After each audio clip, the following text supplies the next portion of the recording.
Sorry, I apologize for the people physically here that I'm going to be repeating the first few minutes of this. But for the benefit of those watching on the streaming online, I'll just say thank you very much to National University of Ireland in Galway. I sincerely appreciate this invitation, your hospitality, in particular Kieran O'Neill and all the work that he did to bring me here, and also the Fulbright Specialist Program, which is sponsoring this visit. So what I wanted to cover today was first of all by talking about taxes on energy-dense foods. So start out by just describing what the economic rationale is for government intervention with respect to energy-dense foods. And by that I mean, why is this considered to be, in some cases, like something the government should be concerned about? Why is this a public problem? Why isn't a person's diet just their own private business? And then secondly, I'll talk about what we've seen in terms of recent examples of such taxes. These are probably the most commonly advocated anti-obesity policy, and many different governments worldwide have been enacting them. And then what I want to do with the meat of the presentation is talk about two projects that are underway that address different aspects of this problem and this type of policy. And so the first is a research project that's measuring the pass-through of these taxes to consumers. So someone who isn't versed in economics might just think like, well, if you tax something, of course the price would rise by exactly the amount of the tax. And what we know from economics is that that's not true. It really depends on the willingness to pay of the consumer and then the willingness to supply of the producer. So I'll go through the project we've been working on, estimating the pass-through of taxes on sugar-sweetened beverages in Berkeley, California. And then the second project that I wanted to describe concerns how consumers respond to the increases in prices that they do experience. So whatever the pass-through in taxes happens to be, how do consumers respond when prices go up? How does that end up affecting their purchases? And throughout this, I'll be using this term energy-dense foods, and what I mean by that is products that are high in calories and low in nutrients. So the motivation for taxes on energy-dense foods has partly to do with the very high rates of chronic disease that we see that are related to diet in many economically developed and many economically developing countries. So for example, heart disease is something that's linked to diet, and that's the #1 cause of death in the US and the #1 cause of death in Ireland. Diet also increases the risk of several forms of cancer, including the larynx, the colon, the esophagus, and so on. Cancer is the #2 cause of death in the US, and it's also a very high cause of death here in Ireland. Lung disease alone is the #2 cause of death in Ireland. #9 is colorectal cancer alone. And then diabetes. Diabetes is something that's clearly linked to diets. The prevalence of diabetes among adults is 11% in the US and 6.5% in Ireland. And as you may know, there's two types of diabetes. There's type 1, which is juvenile onset, and then there's type 2, which is what used to be called adult onset. But 90% of all diabetes, both in the US and in Ireland, is of the type 2. And that's basically the kind that's linked most strongly to diet and obesity. And diabetes alone is the #7 cause of death in the US, #12 cause of death in Ireland. And it's actually the #1 cause of death in Mexico, which I think is really amazing that, it's not heart attacks or stroke or cancer, it's actually diabetes that's killing the most people in Mexico. And Mexico has the highest prevalence of overweight, though not obesity in the world. And then finally, there is the issue of obesity, obviously related to diet. And the prevalence of obesity among adults is now 35.1% in the United States. So more than 1 in 3 US adults is clinically obese. And here in Ireland, the prevalence of adult obesity is 23%. So a little less than 1 in 4 adults in Ireland is clinically obese. So far been talking mostly about the US and Ireland, and that might lead to this impression that what I'm describing is mostly a problem in economically developed countries, but it's a problem in economically developing countries as well. So this is a table that comes from the World Health Organization. A report of theirs called Global Health Risks. And what it just lists are the top 10 preventable causes of death by different income categories of countries. So in the upper left quadrant is the top 10 preventable causes of death for the entire world. And then for the upper right, it's for low-income countries, lower left middle-income countries, and lower right high-income countries. And so something that's striking is that 5 of the top 7 causes of death in high-income countries are related to diet. So in the high-income countries, among the top preventable causes of death are high blood pressure, overweight and obesity, high blood glucose or diabetes, high cholesterol, and then low fruit and vegetable intake. But what's striking is even among low-income countries, there are several top causes of death that are related to a poor diet. And by poor diet, I don't mean like malnutrition, not enough calories, but like an abundance of calories, too much energy-dense foods. So number 2 is high blood pressure, number 5 is high blood glucose or diabetes, and then 10 is high cholesterol. And so low-income countries today are often struggling with what's called the dual burden of obesity. And what that is a country that's struggling with problems like child malnutrition, underweight, in some cases even starvation, but at the same time, among different citizens in the same society, there'll be problems related to obesity and diabetes and so on. So just to further reinforce that these problems of diet-related chronic disease are not limited to economically developed countries, here's a map produced by the World Health Organization that shows you the prevalence of adult obesity among women across the world. So the map for men looks a little different. This is just that for women. The darker the green, the higher the prevalence of obesity. So the darkest green is a prevalence of obesity of 30 or higher for adult women. The medium green is a prevalence of 20 to 29.9. And then the lightest, that's almost like a yellow, is 10 to 19.9%. And so you can see in that highest category of obesity, it's actually a very diverse set of countries. So yes, there's the United States, New Zealand, economically developed countries, but also there's economically developing, right? A large swath of the Middle East is in that highest category of female obesity, which is something I think is often overlooked. You hear often about the United States having a very high prevalence of obesity. You very rarely hear about the Middle East. There's also many Pacific Island countries, so Papua New Guinea, many small Pacific Island nations, and it's they that have the highest prevalence of obesity in the world. So you might sometimes hear the US has the highest prevalence of obesity. Strictly speaking, that's not true. I mean, it's true among large economically developed countries, but if you're talking about all countries unconditionally, there's many small Pacific Island nations that have a prevalence of obesity of over 2/3. So countries like Nauru, Samoa, Tonga, Cook Islands will have adult obesity prevalences of 67% or higher. And you can see geographically it's very diverse, right? So not just US and Mexico, but also Chile and Uruguay, South Africa, the Middle East, these Pacific Island countries, New Zealand. It's a really diverse set of countries that are struggling with these problems. So what exactly is the problem with the modern diet? So the modern diet is sometimes called the Western diet, which is a bit of a misnomer because one of the alternatives to the Western diet is the Mediterranean diet. And of course, the Mediterranean is a Western region. So it's not the best terminology, but basically when you see Western diet, just think like the modern diet everywhere in the world. And so the problems with the Western diet are too much saturated fat. What would be better for our hearts and our health is if we consumed more polyunsaturated fat, or PUFAs, instead of saturated fatty acids. Historically, trans fats were a major problem. So trans fats are a man-modified fatty acid that happen to have this very unintended consequence of packing very densely in our arteries, clogging them very efficiently, and causing heart attacks. So trans fats are basically being phased out. They're being banned in the US. The EU countries are basically banning them as well. Too much cholesterol, too much added sugar, too much refined grains instead of whole grains, too much salt, and too little whole grains, fresh fruits and vegetables, and just in general fiber. So there's no doubt that the modern diet leads to a lot of problems, like hypertension, diabetes, obesity. But it leads to this really interesting question, which is that any of our business, right? Is that just something that's a private matter, like what people choose to consume? If they choose to have, if they end up having diabetes or being overweight or obese, who are we to intervene and tell them that they need to behave differently? So different people have different perspectives on this, but the economic perspective is the following. So the perspective of economics is that when free markets work perfectly, so when there's perfect information, there's no external costs imposed by one person on another, and so on, then free markets maximize social welfare. In other words, like the government, by intervening into such free markets, would only make things worse, would only increase inefficiency, lower social welfare. But the important caveat is, like many times in reality, free markets do not work perfectly. And they certainly don't in this area.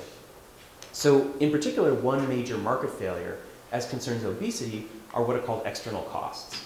So the costs imposed by high diabetes, high hypertension, heart disease, cancer, and so on, impose costs on everybody, not just the people who incur or are suffering from these chronic conditions. And so we don't know exactly what the extent of these external costs are, but they tend to operate, in part at least, through public health insurance. So public health insurance is funded with our tax dollars, and the amount we pay into the program isn't based on our diet. And so what that means is that people with a healthy diet are basically subsidizing the medical care costs of people with a poor diet. And that leads to inefficiency. And so that's widely recognized as an economic rationale for government intervention, is to internalize those external costs.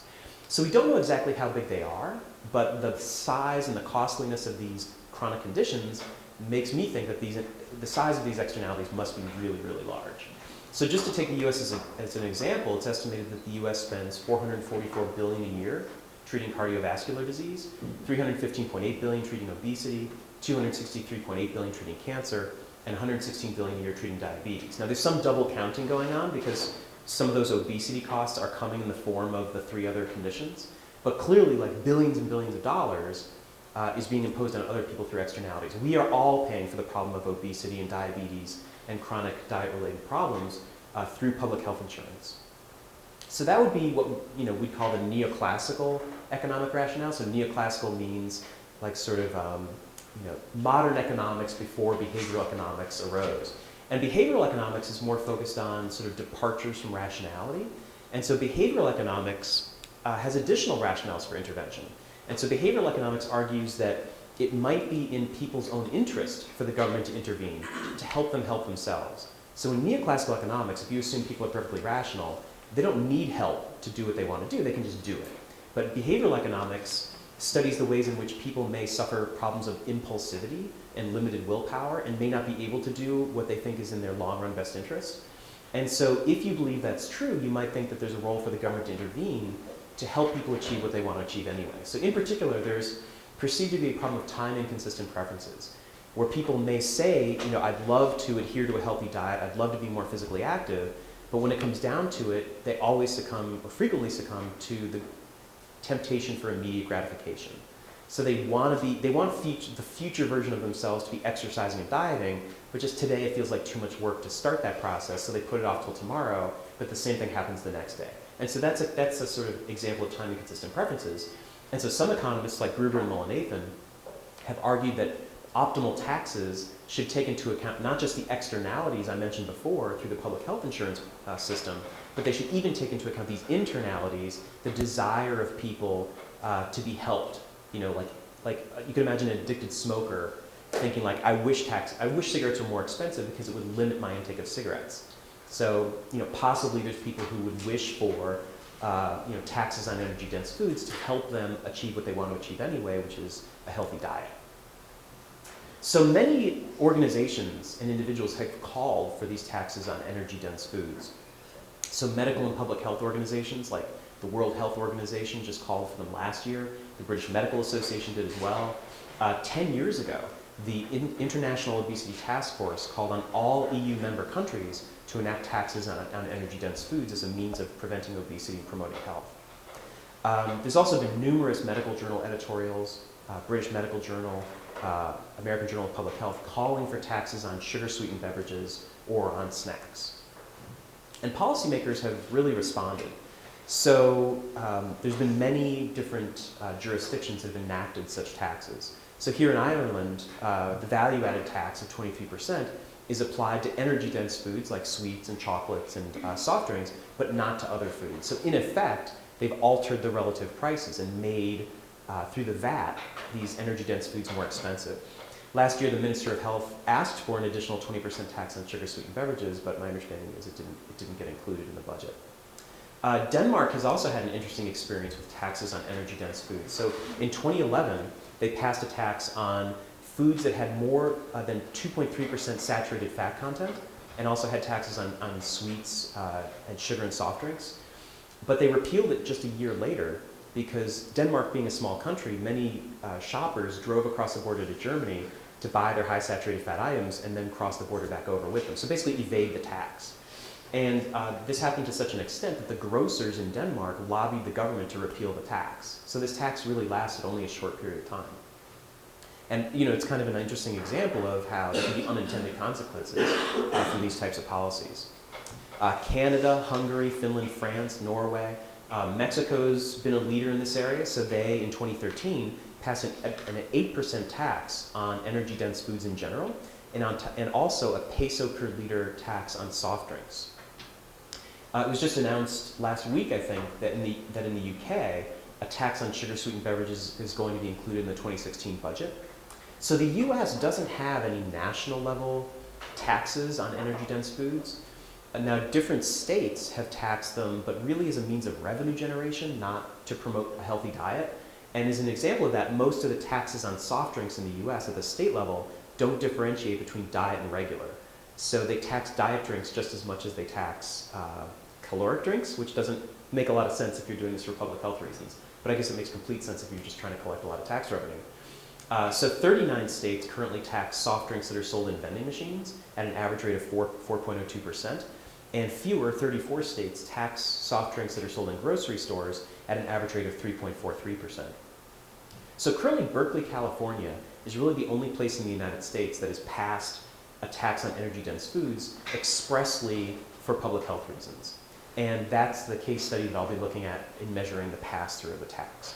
And in general, the effects of these taxes, whether it's on pass-through or on ultimate consumer behavior, isn't well understood. So in particular, I think there's two really interesting questions here. The first is, to what extent do these taxes actually pass through to consumers? Do they raise consumer prices? And then second of all, after that pass-through occurs, to what extent do those higher prices actually lead consumers to buy less and eat less energy-dense food? So the first of the two papers I wanted to present today concerns early estimates of the pass-through of the Berkeley soda tax to retail prices. And this is joint with David Frisvold of the University of Iowa, and we're thankful to the University of Iowa for funding this research. So in terms of what we already know about the extent of pass-through, as I mentioned before, I think people who are unfamiliar with economics tend to assume that pass-through is 100%. That if the government taxed production of steel, well, of course that would raise the price of steel by exactly the amount of a tax. And what we know from economics is that that's not true, that actually the extent to which it's passed on to consumers depends upon the relative elasticities of supply and demand. And so if the government taxes something that's an absolute necessity of life, then consumer demand is going to be completely inelastic. People are going to be willing to pay anything to get it. And in that case, you would see the tax passed fully on to consumers. But on the other hand, if the product is not at all a necessity, if there's close substitutes available at a lower price, if you can easily buy the same product in a different jurisdiction that's untaxed, the demand's going to be completely elastic, and none of the tax will be passed on to consumers in the form of higher prices. So there's a big range of possibilities, and there's no way to theoretically sort of predict what the pass-through will be. It's an empirical question. You just have to go to the data and find out.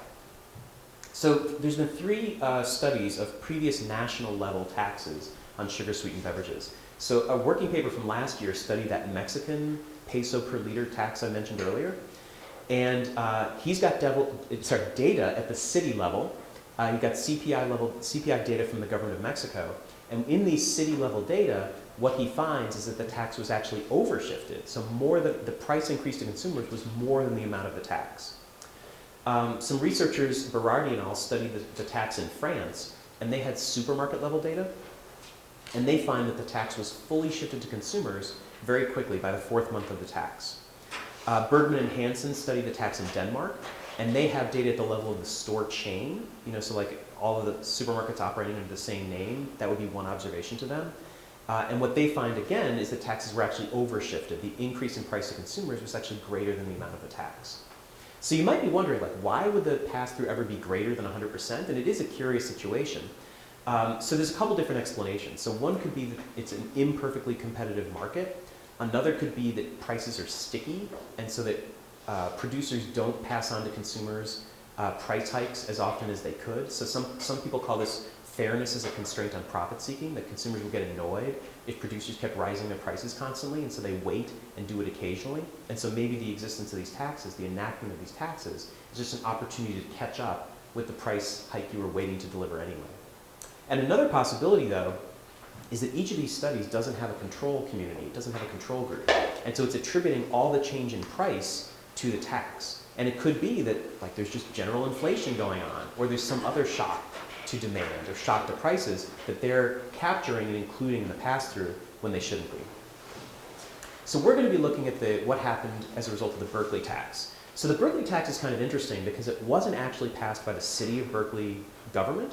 It was a ballot initiative. So the voters directly chose to have this tax on sugar-sweetened beverages. And they passed it in November of 2014. And it's a tax of 1 cent per ounce on caloric beverages, including energy drinks like Red Bull and sweetened tea. So that represents an 11% tax on 20-ounce bottles, a 30% tax on 2-liter bottles, and a 25% tax on like a case of 12 cans. Now what's not included in this are diet drinks, right? So Coke will be taxed, but not Diet Coke. Anything that's 100% juice, so even apple juice or orange juice, which is interesting because apple juice doesn't really have any nutritional content. It's basically sugar water, but that's exempt from the tax because it's natural. Anything that's a milk product, so you can buy milkshakes and they're not taxed, but like a soda would be. Infant formula, that makes complete sense to exempt that. Alcoholic beverages, I think is a curious thing to exempt. Like that might be a nice thing to tax too if it's high in calorie. No reason to like exempt it just because it has the additional characteristic of making you intoxicated. They levied this tax not on consumers, but on distributors, which is kind of interesting because that's kind of like a PR, part of their public relations move is to say like, well, we're not taxing consumers, we're taxing the distributors. But like I said before, from an economic perspective, that's irrelevant. It doesn't matter which party you tax. What matters is the relative elasticity of supply and demand, who's going to actually pay the tax. They did predict, however, the advocates of the tax, that the tax would fully be passed on to consumers. So the advocates of the tax were assuming that sugar-sweetened beverages would be 1 cent per ounce higher after the tax passed. Now the tax was initially announced to take effect on January 1st, but it was only passed on November 4th. So that didn't give the government enough time to like put in place a collection mechanism. So in the end, they delayed it until March 1st. So we wanted to know what the answer is relatively quickly, so we had to go out and collect our own data. So we hired research assistants. This is Marcus and this is Natalie, and they flew out to Berkeley, California, and went to the stores and physically wrote down the prices listed for all these different products as well as untaxed substitutes. So they went to grocery stores, pharmacies, supermarkets, and convenience stores, and that's both standalone convenience stores and then the kind of mini convenience stores that you see in a gas station that would sell soda. So the way we know what stores are even out there is this database called Reference USA, and it's a database that's updated monthly just of like all the businesses in a given sector in a given part of the country.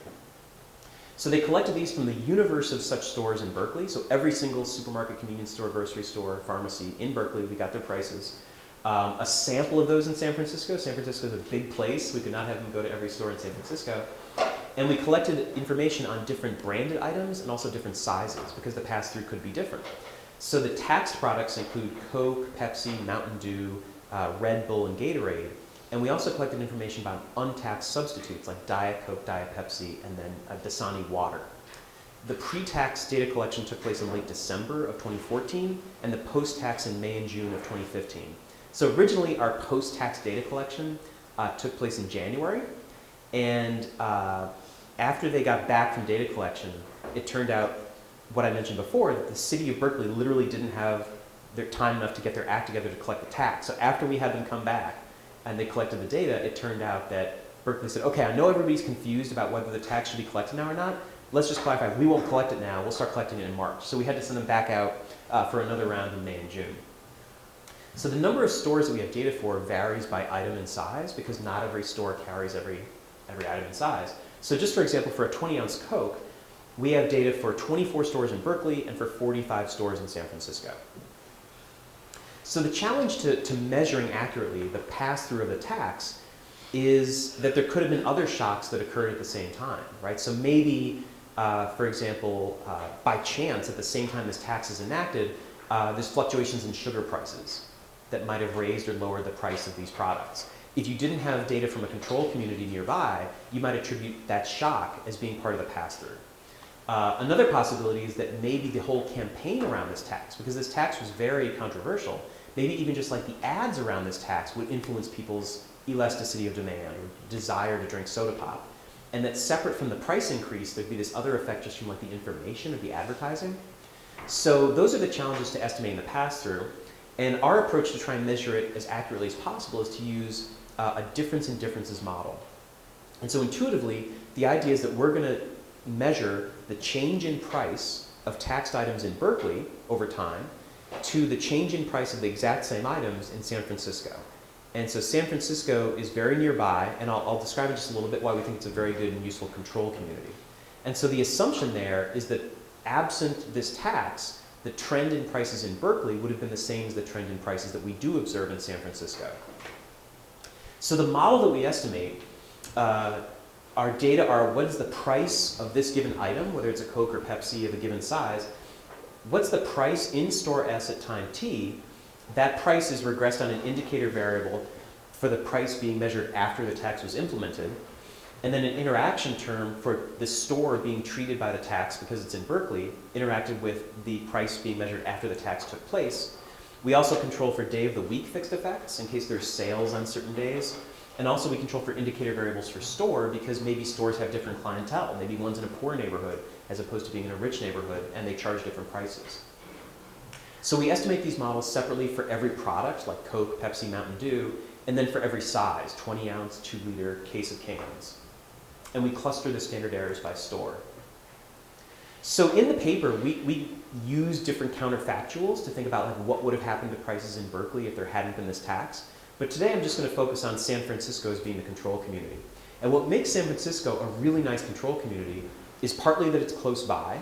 It's not adjacent, but it's across the water. But also, there was a campaign, there was a similar ballot initiative on the San Francisco ballot at the same time. They also had a campaign over this, sort of campaigns for and against this tax going on in San Francisco. And what's really fascinating is San Francisco voters, a majority of them also voted for this kind of a tax, but it failed. And the reason is that in San Francisco, you needed to have 2/3 majority to pass, and in Berkeley, you only needed half. And so a majority of people in both cities wanted this tax, but only one of the cities got it. So it makes it a really nice control group to use. Most of the time when you have a control community, it's a control community that doesn't have the policy, potentially because they don't want it, and then you're comparing apples and oranges. So here we have two, very sort of politically similar communities that both voted for it, but only one got it. So one neat thing about the difference in differences approach is that you can sort of visualize it. And so this, I'm just going to show you the example of two different products. So one is a 20 ounce bottle of Coke, that's the top, and then the bottom is a 20 ounce bottle of Pepsi. And so you can see, sort of visualize the difference in differences. So the first two bars, it's showing you the price per ounce of a 20 ounce bottle of Coke before the tax and after the tax in Berkeley. And so you can see that the price per ounce did go up, like there was some pass-through. But the price per ounce started out at a little under 9, and the increase is not the full amount of the tax of 1 cent per ounce. It doesn't go from just under 9 to just under 10. It looks like it's a partial pass-through. And what happened in San Francisco, it looks like not much at all. So maybe, there isn't much inflation in a 20 ounce bottle of Coke around that time. The bottom graph is showing you the same data for a 20 ounce bottle of Pepsi.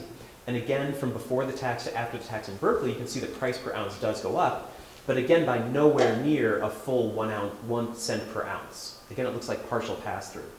And also you can see in San Francisco, there was a little bit increase in the price of a 20 ounce bottle of Pepsi in San Francisco as well. So some of this increase we want to deduct off because it's probably just general inflation, it's not the effect of the tax. And so that's just kind of showing you the parts of the difference in differences model for each city. And so this is the results of the econometric model. And so each sort of cell in the table represents its own separate regression. And regressions were run for Coke products, Pepsi products, Mountain Dew, Gatorade, and then all products combined. And for the sizes of 20 ounce, 2 liter, a 12 pack of cans, and then all sizes combined. So the dependent variable is the cents per ounce that product costs. And the tax was 1 cent per ounce. So basically what we're looking for is to see, is the coefficient equal to 1 for every product and every size? So for a 20 ounce bottle of Coke, the difference in differences estimate says that the pass-through was 41.1% of the tax. So definitely not 1. And another thing that's really interesting is with the 95% confidence interval, which is in these square brackets, we can rule out that the pass-through is 1. So it's not just that our best estimate is that the pass-through is partial, but we can actually rule out that it was 100%. For a 2 liter bottle of Coke, pass-through was 33.8%. For a 12 pack of cans, it was 13.7%. And for all sizes of Coke combined, the pass-through was 38.6%. For Pepsi, the magnitude of the pass-through is similar. 45.8% for a 20 ounce bottle, 45.6% for a 2 liter bottle, 32.3% for a 12 pack, and then across all sizes of Pepsi, it's 41.8%.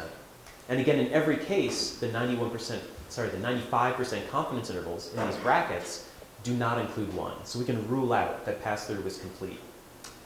Similar magnitudes for Mountain Dew, for Gatorade.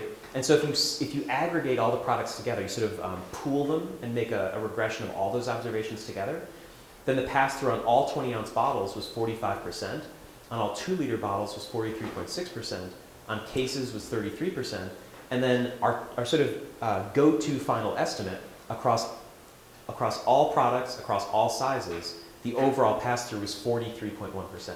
So even though advocates of the tax were assuming that 100% of this would be passed on to consumers, we're finding that less than half of it was. And like I said, we can rule out that it was 100%. This is just another way of visualizing the results. It's showing you the pass-through for 20-ounce bottles, 2-liter bottles, and 12-packs. The blue bars are Coke, the red bars are Pepsi. And the numbers and the size of the bars tell you our point estimate of the pass-through. And then the lines are showing you the 95% confidence interval. And so you can see that none of the 95% confidence intervals lines get anywhere near 100%. And one of them is actually including 0. So for one, we can't rule out that there's actually no pass-through. So a neat thing is that compared to some of those previous studies at the national level, which only had like city-level data, we have store-level data at different times. And so we can really dig down and look at what's happening, geographically even. And so I think one interesting question is, could this low pass-through be due to concerns about cross-border shopping? So if you're a store owner in Berkeley, you might be worried about somebody being willing to go a town over to buy their case of soda or their 2-liter bottle of soda and completely evade the tax. And so what you might think is that if that's a big deal for some but not others, that maybe pass-through is high, like right in the middle of Berkeley, but if you're right near the border, maybe the pass-through is like 0, because then all people have to do is like cross the street to evade the tax. And so we looked into whether distance from the city border explained some of the differences in pass-through. And so we interacted distance to the border with that difference in differences interaction term. And what we find is that there's no significant relationship. So distance to the border really doesn't explain differences in pass-through among stores. And it's kind of neat to look at this visually. So this is an outline of the city boundaries for Berkeley, California. The stores that are colored, those are the stores in the city that are subject to the tax. And so setting aside the San Francisco counterfactual for now, so for here, we're just talking about roughly what the pass-through is in terms of the change in price over time. So some of this may be including inflation. So this is probably like an overestimate pass-through. But if the store has a red dot, that means that before to after the tax, the price didn't go up at all. So if they're red, no increase in price at all. And this is for 20-ounce bottles of Coke. If it's yellow, that means that the price went up, but by less than the amount of the tax. And if it's green, that means that the price increase was 1 cent per ounce or more. And so, like I was saying before, you might think like, well, maybe all the stores right in the middle would have full pass-through and we'd see green there, and only the stores along the border would have red because they're worried about cross-border shopping. But there's really no such pattern. So you can see right here's a cluster of stores. 2 of them seem to have passed it through fully, 2 not at all, and 1 partially. And they're all like on the same street. They're all very close together. And then the same thing here. There's 2 green, 1 red, and 1 yellow in a cluster. And so it's kind of surprising because in economics and micro, we talk about the law of one price, which says that if you're talking about a completely homogeneous product in a single market and there's no search costs, then there really should just be one price for that product. And you can't have a more homogeneous product than a 20-ounce bottle of Coke, right? It's the same everywhere in America. And these are really close together, and yet stores are charging different prices. Now the black dots, those are the stores outside of Berkeley, and so those are the places you could go to evade the tax. And so you can see that some of them are right along the border, so it is a plausible explanation, but it just doesn't seem to explain why some stores pass it through and some don't. And just in case you're curious, over here is a sort of nature preserve, a park, and so there's no stores right there. The closest stores to the east are sort of far away. So another kind of counterfactual would be, after the tax is implemented, how does the price of Coke compare to the price of Diet Coke? Because if pass-through was full, you might think that Coke should be exactly 1 cent per ounce more expensive than Diet Coke. And so we can look at that on a store-level basis as well. And so what we see is pretty surprising. After the tax, the vast majority of stores continue to charge exactly the same price for Coke and Diet Coke and for Pepsi and Diet Pepsi. There's not a difference in the vast majority of stores. But a handful of stores pass on the tax fully. So in a handful of stores, you will see Coke and Pepsi being 1 cent more expensive per ounce than the diet versions, but in the vast majority of stores, there's no difference. So for example, here's a map that shows you, again in Berkeley, what's the difference in price between Pepsi and Diet Pepsi. And if the dot is red, it means in that store, exactly the same price is being charged. And if it's green, that means that the difference in price is exactly the 1 cent per ounce of the tax. And if it was yellow, it would be somewhere in between, but there's no yellow stores. It's literally 17 of the 19 charge exactly the same price, 2 are passing along the tax fully. So it's kind of interesting because it's not the case that every store is passing through 43% of the tax. It looks like many stores are not passing along any of it, and a handful are passing it along fully. So one neat thing about working on timely topics is that other people think they're neat to work on too. So we're able to compare our results to another team that's also looking at the same question. So Falba et al., they're at the University of California at Berkeley School of Public Health. And so they went out and collected their own data, and they collected a different set of stores than we did.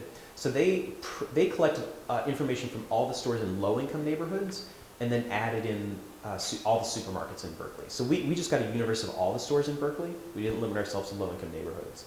Also, they collected data from liquor stores, and we didn't. Now, one thing that they did is some of their prices from before the tax were collected in January when some store owners thought they were supposed to be taxing. So that's something we didn't do. We prefer to keep them completely separate. They also collected data only for 20-ounce bottles, so they can't say anything about pass-through in 2 liters or cases. But when 20-ounce bottles weren't available, they sometimes substituted other sizes. In addition to using San Francisco, they used Oakland as well as a control city. So interesting, like they made different choices than we did. They estimated a different regression model that didn't control for store fixed effects or day fixed effects. But what's interesting is that even though they end up estimating a larger pass-through of the tax than we find, they also still reject full pass-through of the tax. So if in their tables, when they aggregate all sugar-sweetened beverages combined, they find 47% pass-through with a 95% confidence interval of 25% to 69%. So the funny thing is that I've gotten calls from journalists saying, why are your results so different from Falba's? And I said, they're not that different. Like we find 43% pass-through, they find 47%.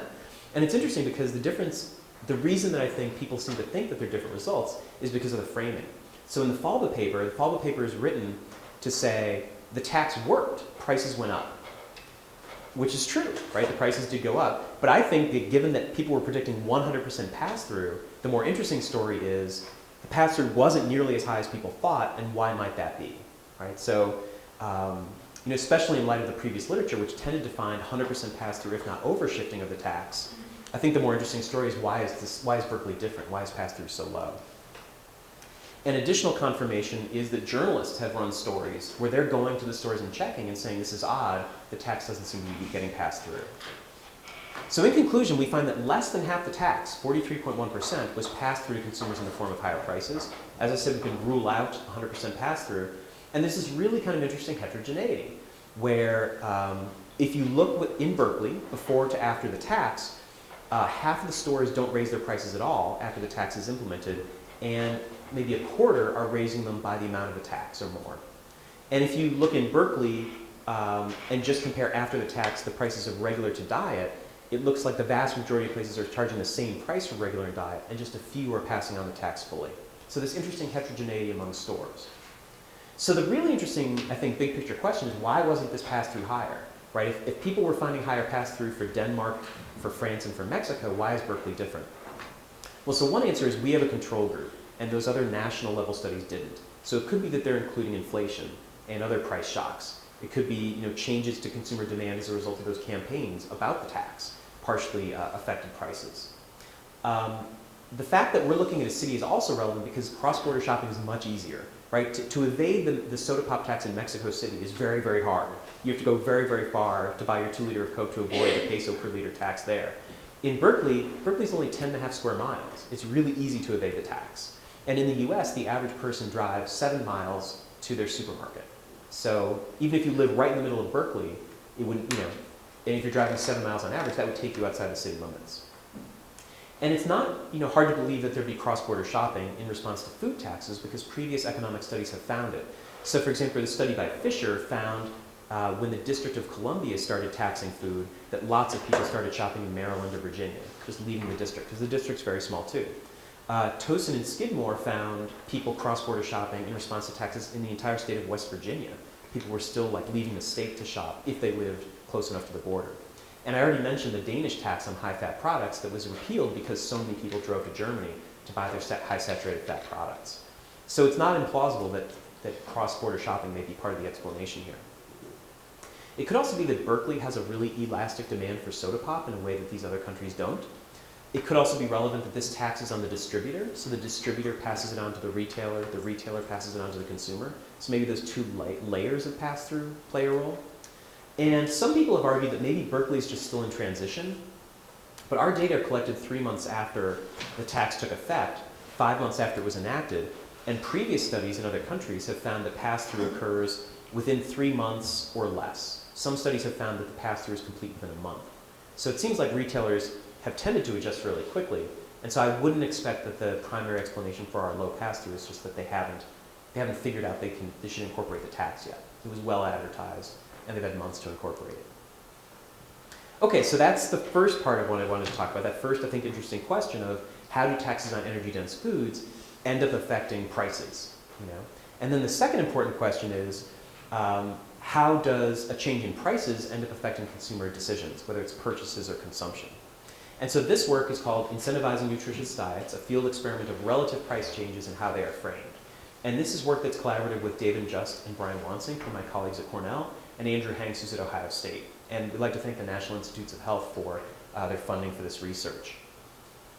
So our research questions in this project are consumers' food purchases sensitive or responsive to us making non-nutritious food 10% more expensive than nutritious food? And does that responsiveness depend on how we frame it to people? Does it matter whether we tell people this 10% price wedge, that's a tax on non-nutritious food, or it's a subsidy for nutritious food? Do they respond equally no matter which of those frames we give them? And then finally, do the answers to these questions differ based on people's education or their income? And the preliminary results is that even though we changed prices by 10%, and so remember that the average tax on soft drinks and snacks in the US ranges from 1 to 4 percentage points. So even though we're changing prices by 10%, so 2.5 times the largest state level tax, we still don't find a significant or detectable effect on consumer behavior. When we look at the entire sample, we also don't see any difference based on whether we frame it as a tax on non-nutritious food or a subsidy for nutritious food. And where we do see some interesting effects are in a specific subgroup. So it turns out that among low-income people, when we tell them that this relative price difference is a subsidy for nutritious food, that they buy more of everything. They buy more not just of the nutritious food that we're trying to subsidize, but even more of the non-nutritious food that you're trying to discourage. So that's the one sort of significant result we find. And that's not to say that the non-significant results aren't interesting. I think it's very interesting that even despite a 10% price increase, people don't seem to be changing their behavior. So what do we know from the previous literature? Well, those state-level taxes I mentioned earlier, they're really so small, 1 to 4%, that nobody's been able to detect much of an effect of them. And so that's like a Rorschach test where some people say, aha, this just proves they need to be bigger, and other people say, aha, this proves they don't work, you know, we shouldn't have them, at least as a strategy for changing behavior. Those national level taxes I mentioned earlier, like in Norway, Mexico, France, Denmark, it's really hard to measure the effect of those because there's no clear control group, and it's really hard to disentangle the effects relative to other price shocks or changes in sentiment due to advertising information around the tax campaign. Now, something that other people have done to try and measure consumer sensitivity to prices is they've taken the scanner data, like when you're in the supermarket, you're buying foods and they're scanning the food. The supermarket keeps all that data and they sell it to, or they turn it over to companies that then charge exorbitant amounts of money for researchers to use the data. And so some people have used those data and the naturally occurring price variation in those data to estimate how sensitive are people to changes in price. They tend to find that people respond only modestly to price increases, and to some extent they shift towards untaxed substitutes. So if 2 liters of Coke become more expensive, people may shift towards different kinds of soda pop that haven't gone up in price, or they may switch to candy bars instead of soda pop. But a sort of challenge with this literature in general is it's just using variation in prices that just happen. They're not taxes, they're not experiments. And so you wonder, could these changes in prices be the result of unobserved shocks to demand? And therefore, if you use them to identify the effect on demand, it's kind of a biased, circular argument. So other people have done field experiments. I'm going to describe to you the results of our field experiment. Others have done ones as well. And there's a really interesting set that were done out of the University of Minnesota by Simone French and Robert Jeffrey. Now, one thing that makes it hard to interpret a bit is that they didn't just change prices. They also did things like put up signs to promote the healthier option. And so what they're measuring is not just a pure price effect. But they made big changes in prices and found big changes in behavior. So when they gave 50% subsidies for fruits and salads, they tripled their sales in these cafeterias. But then after they removed the subsidies, sales fell back to baseline. So it's not the case that they sort of created habits that lasted after the subsidy ended. Brian Elbel at NYU did an interesting, a novel approach. He created his own store within a hospital. So he set up his own store that consumers would just think is like a regular store, and then he imposed 30% taxes on unhealthy foods. And again, he's not purely measuring a price effect because he put next to each other healthy and unhealthy options that are similar to sort of draw people's attention to the comparison. And he also finds some large effects. So a 30% tax on unhealthy items increased the probability that people chose the healthier version by 11 percentage points. And then finally, the US government did what's called the Healthy Incentives Pilot. So in the US, food assistance, what used to be called food stamps, comes on an electronic benefit transfer card, so it looks like a credit card, and you can go to the grocery store and just buy virtually any groceries using that benefit. And what they wanted to do is try and incentivize people to not buy soda pop, chips, and candy, or cookies, but instead buy fresh fruits and vegetables.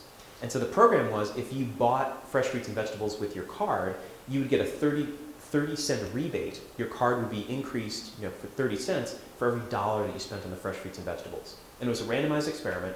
And what they found is that the treatment group consumed 0.22 of a cup of fresh fruits and vegetables more per day. And so that's like 2 to 3 tablespoons more per day of fresh fruits and vegetables. So where do we fit into all this? So we're conducting a field experiment to estimate the impact on consumer food purchases of a 10% relative price change between nutritious and non-nutritious food. And we're not going to be doing this in like a fake store that we set up. It's going to happen in a regular grocery store, the place that people already shop.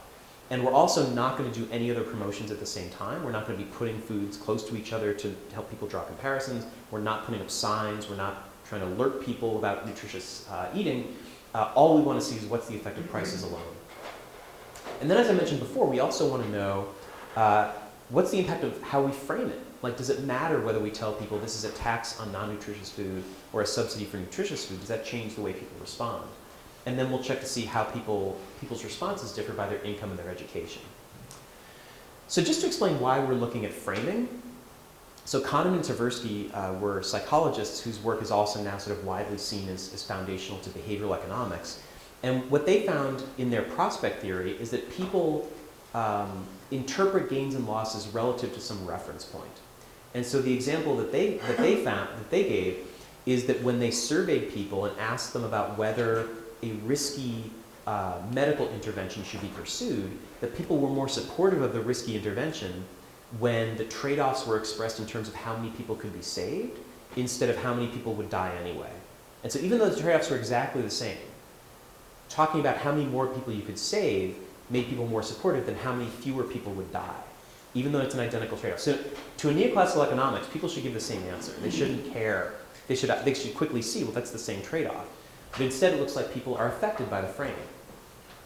And other research has confirmed this. So one of my favorite ones is there was a study in which the subjects were behavioral economists. So it was for conference registration. And so randomly, half the people were told, if you register late for the conference, there's a $50 penalty. And the other half were told, if you register early, there's a $50 discount. And so it's exactly the same trade-off, right? There's a $50 difference whether if you register early as opposed to late. And so what they found is that the framing did matter for grad students. So the grad students who were told there was a penalty were more likely to sign up early than the grad students told that there was a discount. Faculty, there was no difference. So it's something you're weaned from, I guess. And other people have found similar things, and so it raises the possibility that maybe a price change is more influential if you frame it as a tax. Maybe that repels people more than people would be lured by a subsidy. So to give you a little bit more detail about the field experiment, we recruited 239 shoppers at 2 grocery stores of the same chain in the Northeast United States. And these people were recruited at different days and times so that we weren't just getting like stay-at-home moms, we were getting a diverse set of shoppers. And to be included in the study, you had to have children in your household, children under the age of 18. You had to do at least 75% of your shopping at these stores because these are the only places we're going to know what you're buying. And you have to do the majority of shopping for your family. So in 16 households, there were 2 participants, like both adults, insisted that they each did exactly half the shopping for the household. So we let them both participate, but we just aggregate everything to the household level, so it doesn't matter that there's 2 instead of 1. We give them email surveys to find out their household characteristics, find out their shopping patterns. After attrition, there were only 15 households that dropped out through the entire course of the study. We have 208 households. Now the way it worked is that people got 2 cards. One was a scanner card, like so it was scanned at the supermarket, and that allowed us to track everything people bought. And to make sure it was them, the card also had their photograph and their name on it. And then separately, they had a debit card. And the debit card is because that's the way that we delivered the incentives and the subsidies minus the taxes. So not surprisingly, the supermarket wouldn't let us change all the prices just for at our whim, right? To see if we can manipulate what people buy. They want to keep it like, everyday savings for their usual customers. So the way that we deliver to people incentives and subsidies and deduct taxes is through this debit card, using what we know from the scanner. So the debit card's like a cash, like like American Express card or something like that, where credit is just added to it electronically every week by us. Now, a really kind of interesting question is how do you divide all the food in the supermarket into the ones that should be subsidized and the ones that should be taxed? You can imagine there's like an infinity of possible answers to this. So what we did is the easy thing, and we relied on a system that was already in the supermarket. Because this supermarket had what was called it's called Guiding Stars, and it's a supermarket shelf label nutrition guidance system. So this is a supermarket shelf label that lies below every product on the shelf, and this part of it is the nutrition guidance system. So there's a little running man, and if he has no stars over his head, that means that the food item does not meet nutritional standards. In other words, like, it's not good for you. If it gets 1 star, that's good, 2 is better, and 3 stars is best. And so what we did is we just said if it has 0 stars, it's taxed, it's less nutritious. If it has any stars at all, it's nutritious and we'll subsidize it. And so you might imagine like, well, we could have made it more sophisticated. We could have had like increasing subsidies that increased with the number of stars. And that's true, but it also would have made it more complicated for the consumer. And at least in the beginning, we just wanted to make this easy. Like some things are taxed, some things are subsidized. So 0 stars means taxed, 1, 2, or 3 means subsidized. So how do they determine how many stars it gets? Well, they have this algorithm that was developed by nutritionists. It takes into account good things like vitamins, mineral, fiber, and whole grains. If it's got more of those, it raises the score, it gives you more stars. It also takes into account unhealthy things like saturated fat, trans fat, cholesterol, sodium, and sugar, which lower your stars.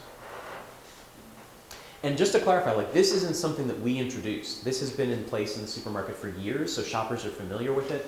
If you're a new shopper, there's kiosks and information places throughout the store that will fill you in. Virtually all the food items in the supermarket are rated.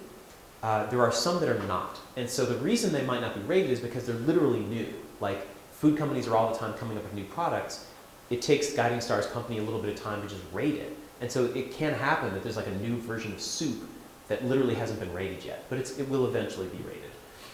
Another reason it wouldn't be rated is if it's seasonal, like if it's Christmas candy and it's only in the store for 1 month a year, it doesn't have a rating. And then other things that have no calories or nutrients, so like dried spices, dried coffee or dried tea, bottled water, those just they're not even rated. They're not 0 star, they're not 1 star, they're just like, there's no running man at all.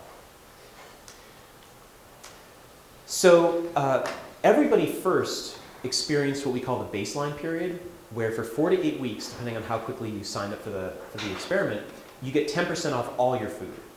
So this turned out to be like the most popular intervention that my colleague Brian Wansing's lab has ever run, because like for 8 months, people got 10% off all the food they bought, or something equivalent. So people were very happy about this. So for 4 to 8 weeks, you just get 10% off everything. So there's no relative price difference between nutritious food and non-nutritious food. And the reason for doing that is we want to observe, before we start manipulating prices, like what's your typical food purchases per week. After that 4 to 8 week period is over, then we start the treatment period. The treatment period went for more than 6 months. It went for 25 weeks.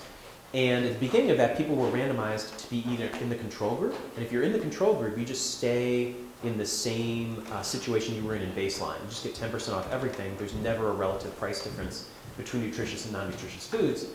If you're in the treatment group, though, we make the non-nutritious foods 10% more expensive than the nutritious foods.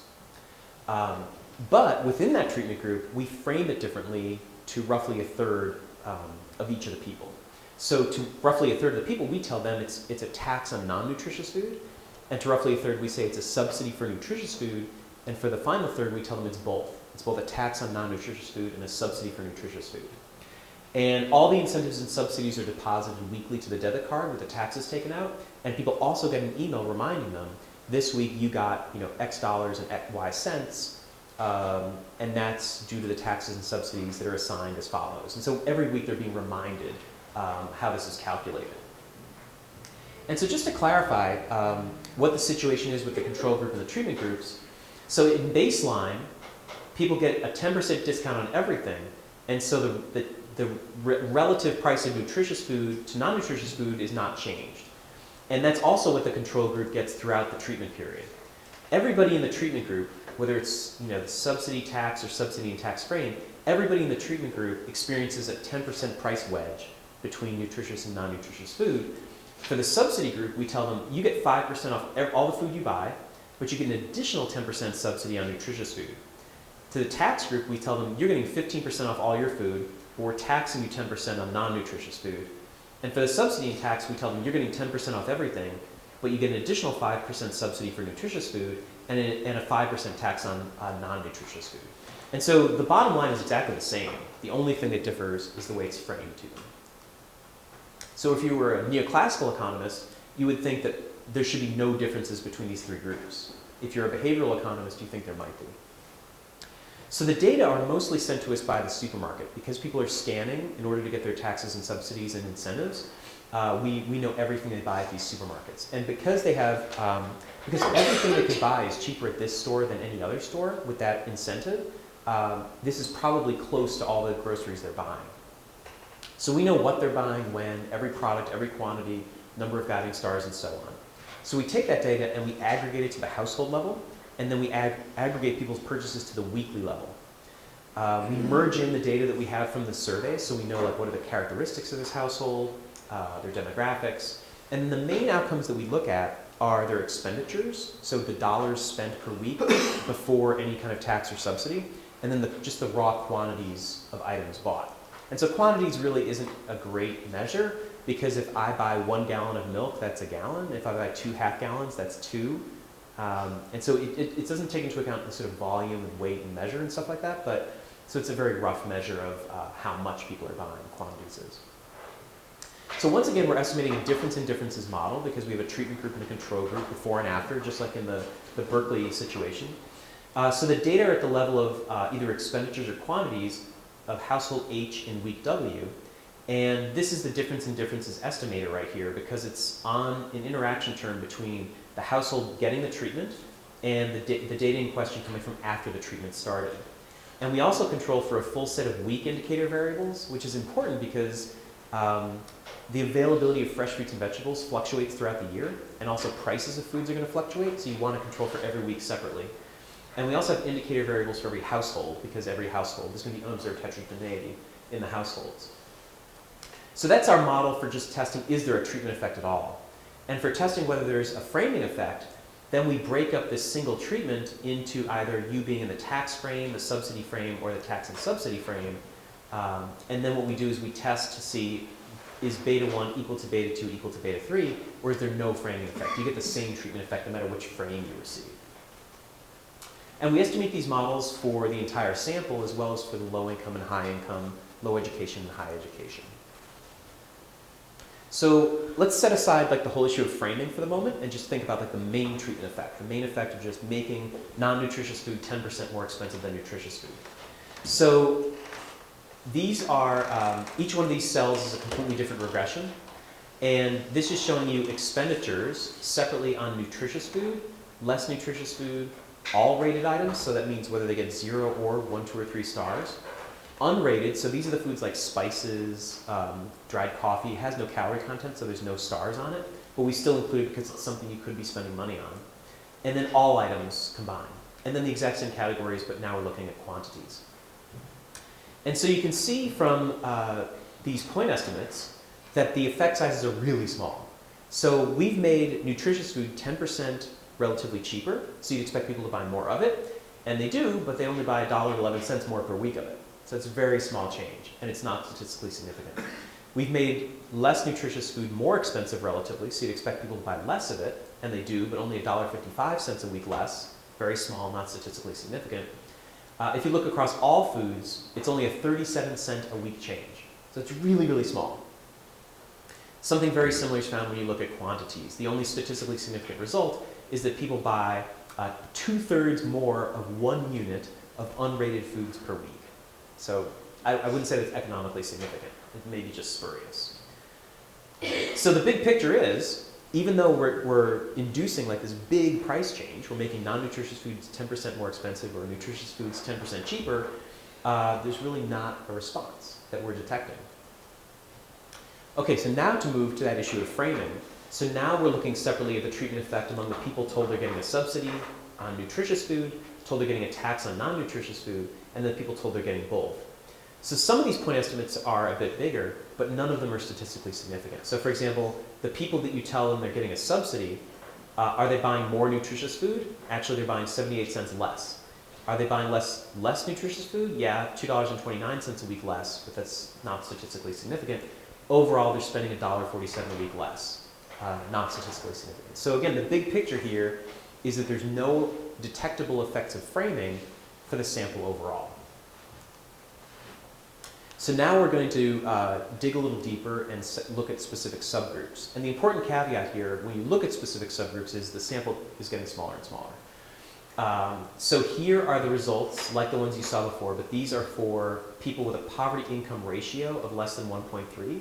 And that's an important cutoff in the US because it determines your eligibility for Medicaid, public health insurance, and for food stamps, the food aid I mentioned before. Over here are the same results, but for higher income people with a poverty-income ratio greater than 1.3. So this is actually where we see some significant differences. So it turns out that we do see effects among low-income people that we tell are getting a subsidy. It turns out they buy more of everything. So if you tell them they're getting a subsidy, you'd expect them to buy more nutritious food because that's cheaper. And they do. They buy a lot more, $11.58 more per week. That's actually not statistically significant. But they also buy even more less nutritious food. They buy $21.23 more per week, more of less nutritious food. Across all rated items, they spend $32.81 more. They also buy $5.78 more per week of unrated foods for a total increase of $38.59 per week. So low-income people, when you tell them they're getting a subsidy, are buying a lot of everything. And the kind of ironic thing is they're also buying more of the thing you're trying to discourage, which is the unhealthy, less nutritious food. So what's interesting is that this result is significant kind of no matter what you compare it to. So if your question of interest is the effect 0 among this group? Well, the results are statistically significant, so these are statistically higher than 0. Another question you might ask though is, well, how do the low-income people that you tell are getting a subsidy, how do they differ from the low-income people you tell are getting a tax? And the answer to that is that it is a statistically significant difference.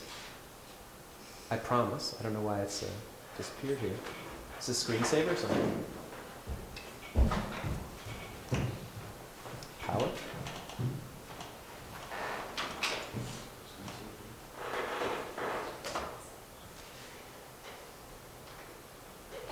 Okay, so it's statistically significant from statistically different from low-income people that you tell are getting a tax.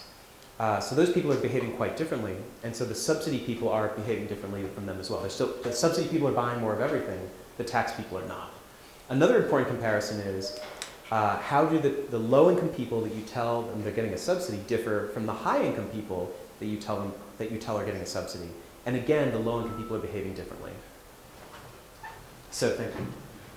So the high-income people are actually buying less of everything when they're told they're getting a subsidy, and the low-income people are buying more. So in brief, these low-income people that you tell are getting a subsidy are buying more of everything, and that's very different from any other group. So after the study ended, we thought it'd be interesting to ask people about their perceptions. Like, what do you think happened? Do you think you started shopping more healthily, buying more nutritious food as a result of being in our study? So people were asked a series of questions, and we asked them to respond on a 9-point Likert scale. And so number 1 would mean you strongly disagree, and then 2 would mean moderately disagree. 2 would mean disagree, 3 is moderately disagree, 4 is mildly disagree, 5 is undecided, and it goes all the way up to 9 strongly agree. So the higher the number, the more people agreed with the statement. So in thinking about what was the treatment effect, in this case I'll just like sort of narrow the focus to the treatment group compared to the control group, so these 2 columns. So we asked them, how much did being part of the study influence your shopping? Did it make you buy more starved foods? So that's what was really incentivized, that's what was made cheaper. But the answers they gave are very similar, they're not statistically different.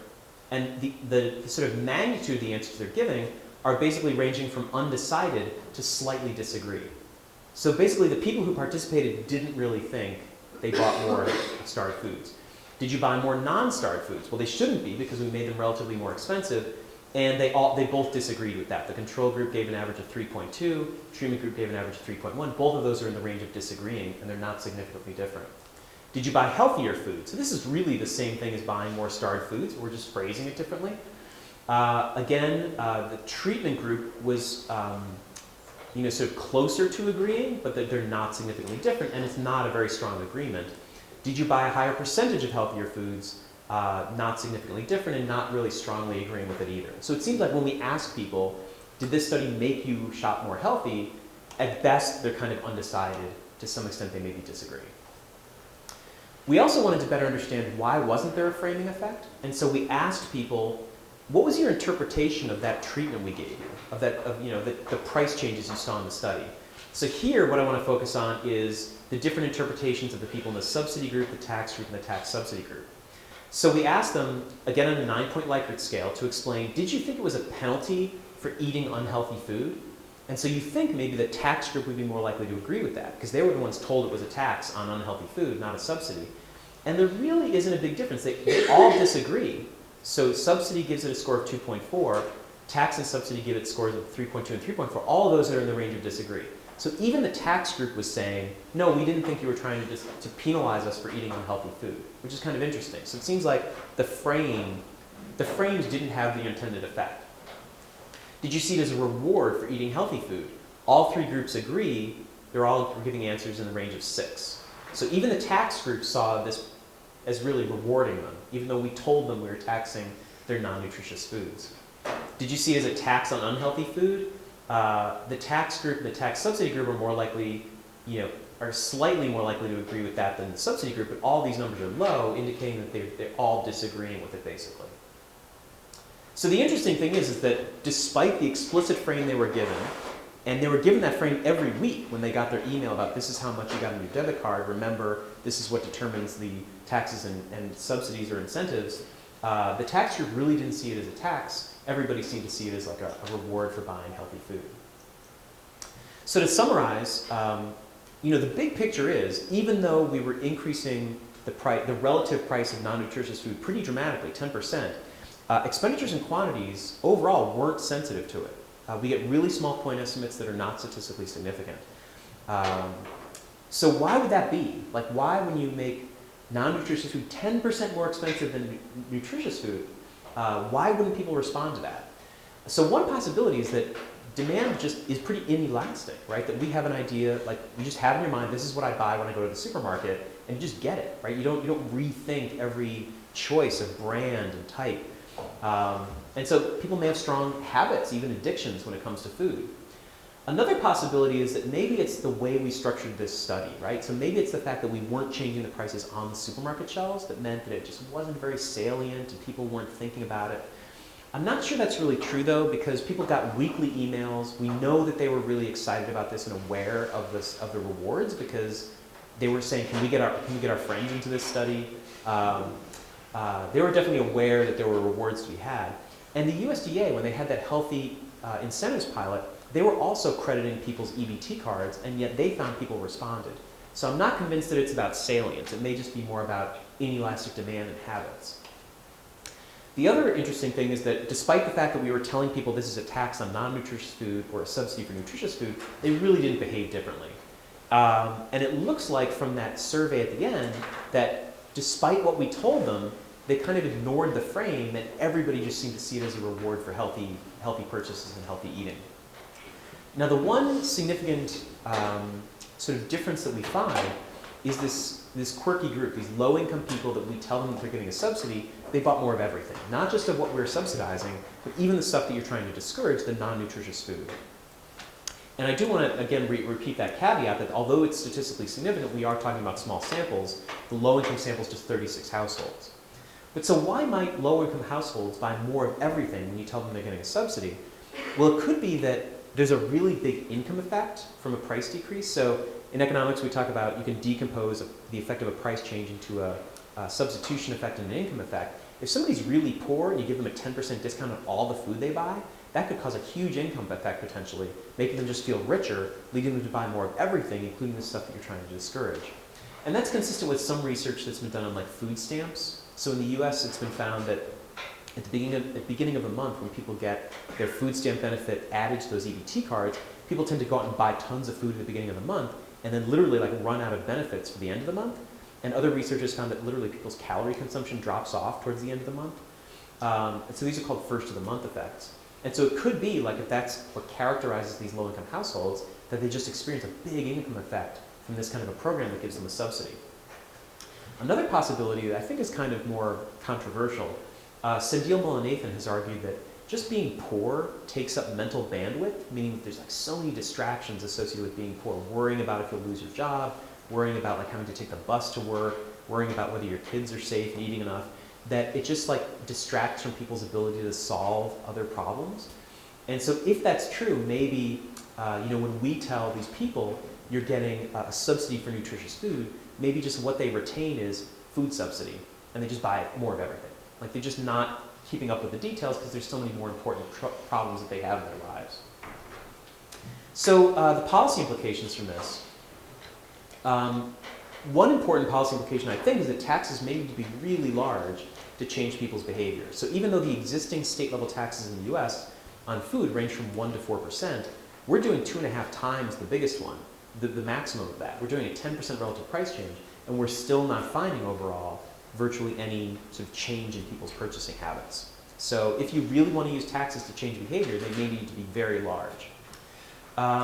There's also the possibility that the effects could differ by income. So to reiterate that one finding, if your strategy is to provide subsidies for nutritious food, thinking that if people buy more nutritious food, they will automatically decrease their purchases of non-nutritious food, that may not follow, right? So what we're finding is that when you subsidize the good stuff, people may buy more of everything, even the bad stuff you're trying to discourage.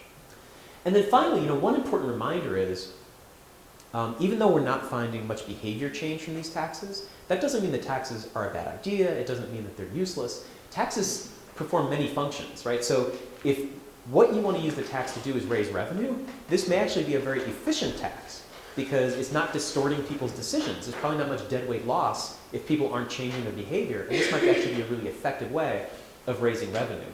It can still also solve the problem of external costs, right? So what we're worried about is that, from diabetes, from hypertension, from high blood pressure, and high cholesterol, people are imposing external costs on others. These taxes can still internalize those costs, and we can end these transfers even if they don't end up changing people's behavior. So thanks very much, and looking forward to hearing your questions and comments on this.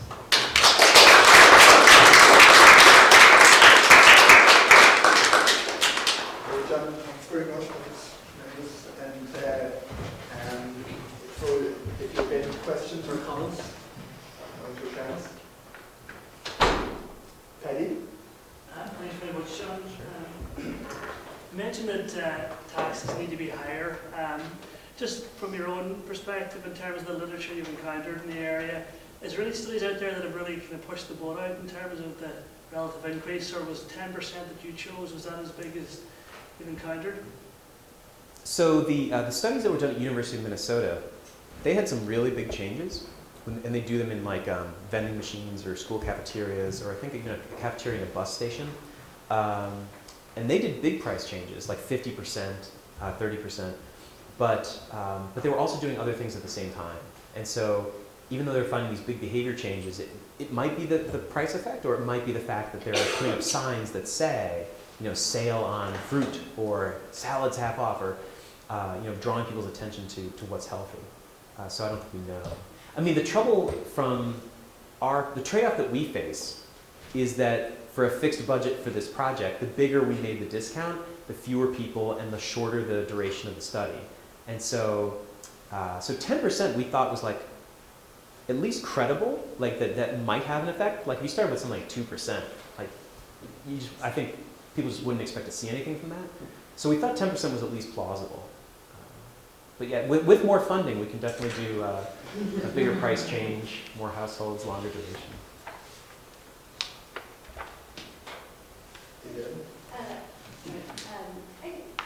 Berkeley study is interesting.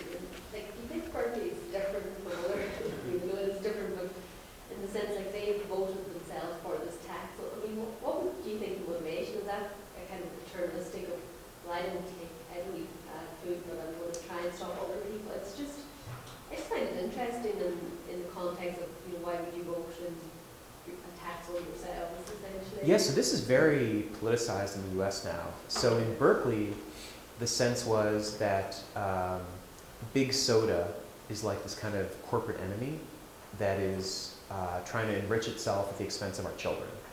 And Berkeley's a diverse, there's a high variance of income in Berkeley. So there's low-income parts, but there's also University of California, Berkeley, which has some really well-compensated scientists and stuff. And so I think there was this sort of sense of like, let's protect big soda from exploiting low-income kids, and then the higher-income parents probably have a very strong preference for the kids not to drink that anyway. So that was probably the coalition. But big soda, I mean, they counter-advertised too, and they did in San Francisco as well. Like there were advertisements running. The city government took money to run ads from the soda. Like bus stops had paid ads, which is kind of funny, right? That they accepted the money to like counter-advertise against a ballot initiative. And then just the second point is, in the Berkeley study, was there taxes on sodas sold in restaurants or takeaway? I mean, you just need to survey the... That's right. Yeah, so we didn't survey restaurants, that's right. And as far as I know, nobody else has either. Right, yeah.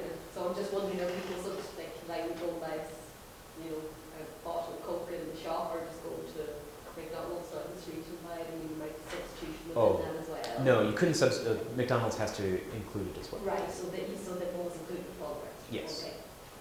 Yeah. Vincent, sorry, Vincent? Yeah, I guess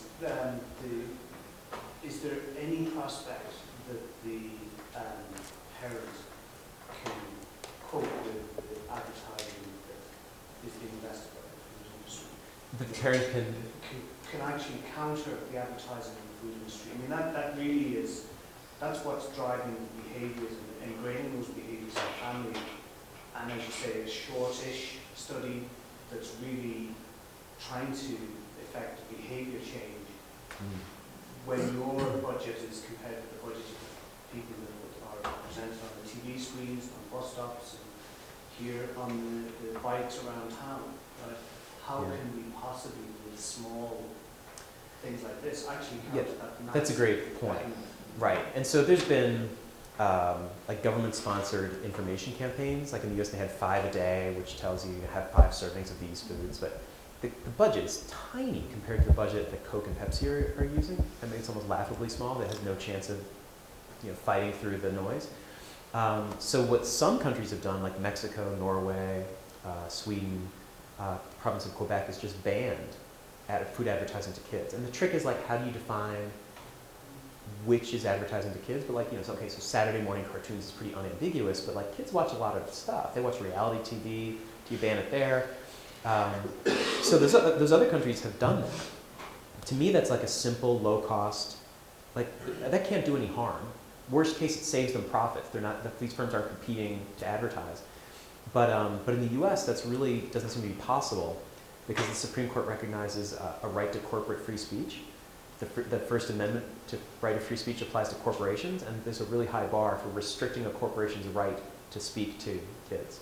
But has it, I mean, if we look at where it's been effective with food and tobacco, where advertising bans and very high taxes have been effective in moderating consumption. So They're very severe in terms of the tax levels yeah. and an absolute blanket ban across the board. So the tricky thing about so unambiguously, like tobacco is a success story, but the tricky thing is apportioning the credit for that because, like for example, in the U.S., like smoking started declining well before taxes went up, and well before like advertising was regulated, and so undoubtedly all of these played a role, but it's really not clear like to what extent like societal more has changed, or is it really due to the price, or is it due to advertising or scientific evidence on lung cancer? And this is a challenge for this area because frequently sort of advocates look to the success in tobacco and think that's what we want to do here, but they're really different. So the optimal amount of smoking is 0. It really is. Like no amount of smoking is going to make you healthier, but you need food to live. And if you want to tax all food, then it's probably a regressive tax that makes the life of low-income people harder. And you can to some extent deal with that like by giving income tax credits to the poor while still allowing the prices to have their effect. But it's hard to take some of those strategies from tobacco and implement them without modification in this area.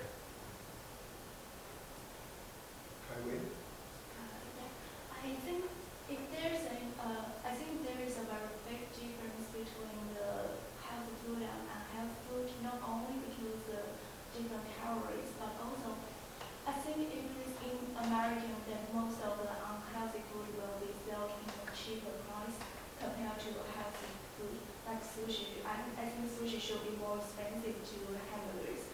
And so I think there might be a problem when you compare the behavior of the low-income people and the high-income. Because for the high-income people, both of the healthy food and unhealthy food should be a commodity. But for the low-income people, the healthy food might be like a luxury for them. That's why I think there might be like when you compare the behavior of these two groups, there might be a problem. Because Yeah, it's tricky too. So, like, is healthy food more expensive than unhealthy food? You could argue it that certain healthy foods can be really cheap in terms of money, but the problem is that they spoil quickly and they require a lot of time. And so when you take into account those two things, then it's a big difference. But like in theory, if you had infinite time and nothing ever spoiled, you could buy like all these basic ingredients that are healthy, prepare it yourself, and you would have very cheap meals. But the reality is such that when you factor in time costs and spoilage, then I think what you're saying is true. And I was thinking that because a lot of unhealthy food they contain more calories, so it might be very important for the people with less income to eat one meal and they can feel full maybe all day. Yeah, this is the problem. So another study we're doing is putting calorie counts on menus and doing a randomized experiment in a restaurant. And first of all, people don't like it. They volunteer like, why are you doing this? I'm trying to have a nice time out. I don't want to see this. But in a survey after people are done eating, we also ask them, how do you respond when you see this information? Do you order fewer calories, the same amount, or more? And there are some people who order more. And I don't know if they're thinking like, I'll take home the leftovers, or they're just thinking like, I'll inventory it and get a better deal. Yeah, but you're right. There can be low-income people who think like, okay, I'm going to order the most I can to get the best value. Questions or comments? Lou? I made a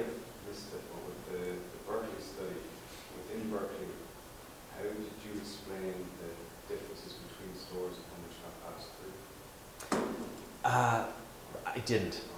If you can explain it to me, I'd love to know. It's really strange because they're like right next to each other, and they will be places not passing it through at all, passing it through somewhat, and passing it through fully.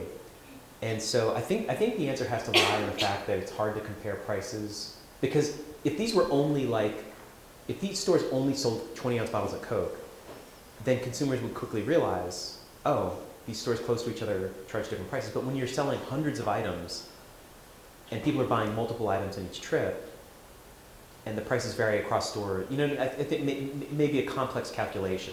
And so people just may not be super price sensitive because they're buying more than just the one item, and it's costly in time to compare all the prices. I think that's to be part of the explanation. Were some of them chains and some of them individually? Yep, that's right. And another important point is like some are supermarkets, which can offer like, you know, through high volume discounts, and others are small convenience stores. And so there are different types of stores, and they have different clientele. But the products are homogeneous. I mean, it's like I said, it's a 20-ounce bottle of Coke or a 2-liter Pepsi, but the customers could be different at the store. But it is really curious. Yeah.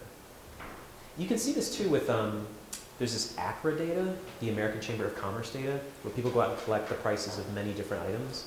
And there too, within cities, you can see these big disparities in prices. Or using the home scan data, the Nielsen home scan, or the scanner data from supermarkets. You know, stores in the same neighborhood do charge different prices. And better understanding how that persists in the long run is interesting.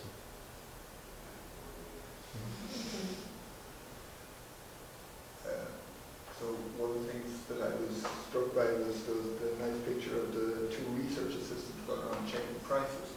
Because as some of you know, when I teach managerial economics here, I spend a lot of time on one particular example, and that is bottled water. Because I'm fascinated at why there's any variation in such a standard product. And I've often threatened, Cawley will remember this and others, but I've often threatened to send you out all 380 of you into the stores in Galway and to record prices. But I've always been afraid that I get into trouble. But now I'm...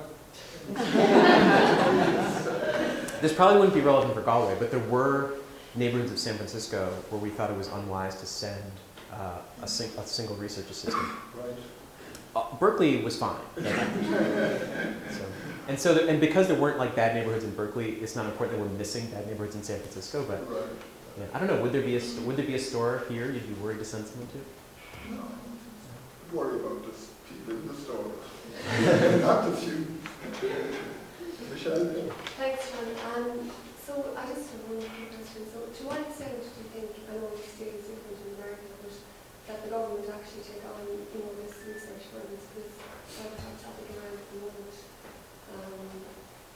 Yeah, I think the journalists play an important like intermediary role, because I think you know, like congressional staffers don't read research papers, but my understanding is that like, all these congressmen respond to what's in the newspapers back home, and journalists I think are really sophisticated now.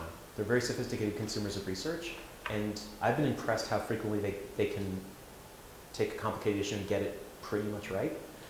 So I think that's how we can have influence. So I think it's important, like when a reporter calls or emails you, to get back to them. I mean, especially if it's like an influential outlet, and take the time to explain what the relevance is so that it can be used higher up. But this has been, the Berkeley paper has been interesting because there's been very heated debates, because there's some people who feel very strongly that they want to be able to show that the tax was 100% passed through, because then it's successful and they can tell other cities to pass it.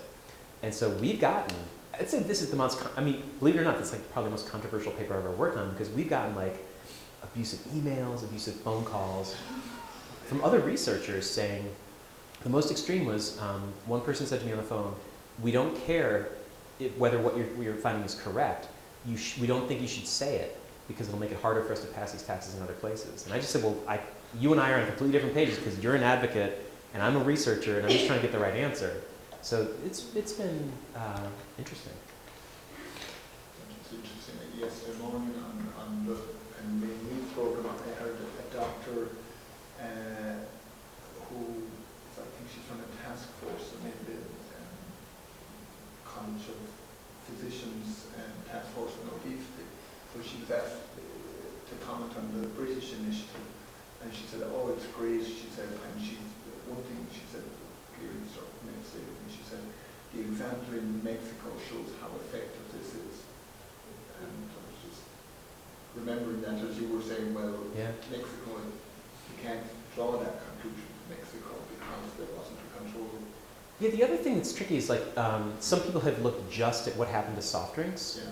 and then concluded it's due to the soft drink tax. But at the same time, Mexico levied an 8% tax on junk food. And so if junk food is a complement with soft drinks, which it probably is, then that 8% tax alone probably decreased consumption of soft drinks. So it's probably attributing too much to the soft drink tax itself to say that all the decrease is due to that. And that's another, I think, general challenge in like policy relevant research is that governments may not just pass one single law that you can evaluate in isolation. They'll pass a whole bunch of things designed to influence the same behavior, and then how do you separate and disentangle the effect of one from another? Challenging. Okay, well, we go for some healthy refreshments.